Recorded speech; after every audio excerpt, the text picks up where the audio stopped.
Teen Titans Endless Winter Special Issue 1. This is part 6 of Endless Winter. Andy Lanning and Ron Mars once again writing, with Jesus Marino on the main art, Marcus Santucci once again on the flashback art at the start of the issue.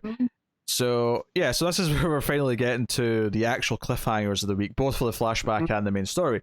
So the flashback, which continues straight from where Justice League left it, which is Black Adam's just flown into the Frost King and ruined any chance of the humanity and him stopping his rampage.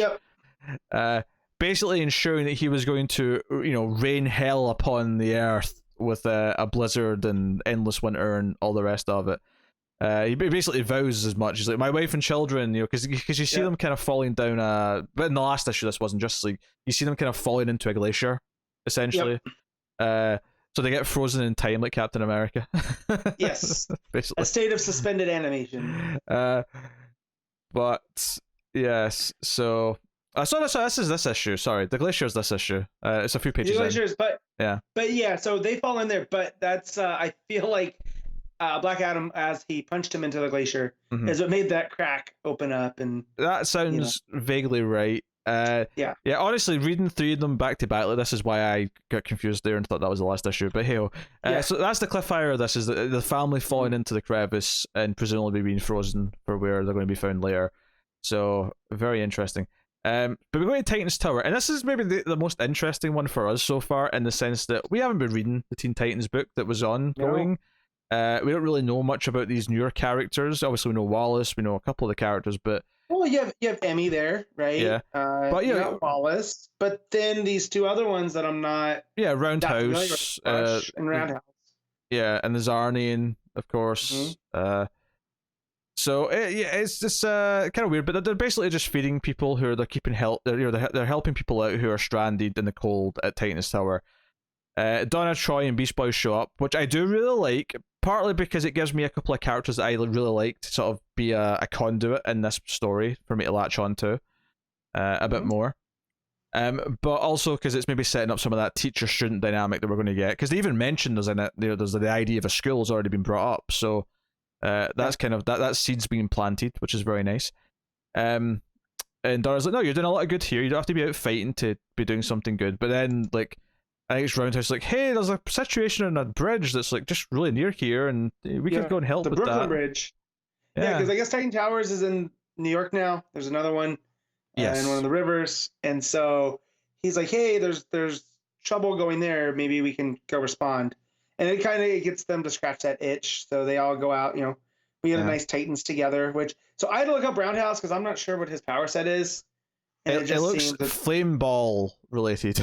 Yeah, so apparently his powers are metamorphosis, as long as it's a sphere. So he can ball of fire, ice, iron. He can shrink. He has superhuman speed while he's in a ball. Well, the fire is obviously very relevant right now. Right, which is real cool. So they get to go out there, and you have Beast Boy and Donna leading them out there, and they find like this spherical, like almost like a medicine ball type deal with spikes on it, and he breaks it open, and there's a girl in there. Which I was not expecting. Yeah, this character named Summer, who I presume is going to be one of the students at the new academy when we get going. That's what I'm thinking. Yeah, it turns out she has ice powers. She can literally blast ice at people and stuff. She was on her way to Titan's Tower because she heard it was a safe place, and then this happened to her on the way. So the Endless Winter kind of awakened these powers, right? That's how you read it too. Yeah. The frost thing's attacking her or whatever. But she freezes the cup in front of them, and she in the little quick flashback we get, she's firing frost at things.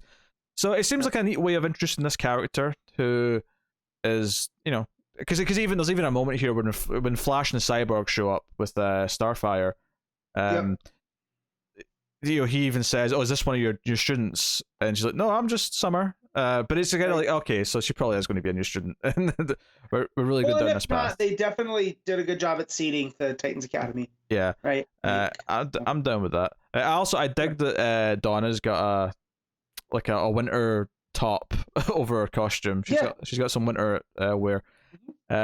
I will say Wallace, and this was a problem I had in the main Flash book the last couple of times he popped up, but he's had this attitude problem with Barry for a while that's been kind of annoying to read, and it's still kind of there. Which, I mean, if nothing else, I'll say they're being consistent with him. Like, I mean, it's definitely a consistent but thing. like where I left off on Flash when Williamson was done, they were good, right? I don't remember. Yeah, no, because you had the whole stuff with Iris and then Jay, and they had the barbecue. Because he's he's very pissy here about, oh, I don't need to be checked up on kind of attitude. Right. It's like, all right, calm yourself. But interestingly, Donna just happens to mention here that all of this is a bit weird because it sounds very similar to a bedtime story that Hippolyta used to tell. About this endless winter and this meanie, big bad meanie in the center of it, and Flash is like, maybe we should look into this. Maybe you should take me there. So, the end of the issue is Donna, with Cyborg's help, of course, because he can do some boom tubes. Takes Barry to Themyscira, so that he can talk to Hippolyta. So there's just them landing there and him being like, "Please don't kill me," because they all get their spears out. So, yes. And notably, they are all fighting frost monsters on a Themyscira as well. That's a problem there too. Yeah. I do love that Cyborg is still just, boom tuber. Like, but so yeah, it was nice seeing Starfire there though. Like, because that ties it into the her being a teacher there, X-Men style. So her coming back with Barry, just to check, like that was nice, and then them showing up on Themyscira. So I'm excited to see where the next chapter goes in Dark. So I think that this in some ways could slightly be the weakest issue, just because I'm not as invested in some of these characters from Teen Titans. That and the art's fine. I usually like Jesus Marino. The coloring seems off compared to some of the other. Like it has a different feel to it than the last two did. And I mean the art's still fine, but it does stand out when you read them back to back. So, but yeah, like you said, I'm not as invested in this Titans team, but I do like that the lesson they were teaching them too is like you can help by not being on the front lines. Yeah, like you can help the people that need help. That was nice. Yeah, I like the teasing of the Academy. I like this new character of Summer. I mean, we don't know a lot about her yet, but I think introducing a character like this that we can then pick up on in one of the books afterwards, I like that as a piece of ongoing storytelling.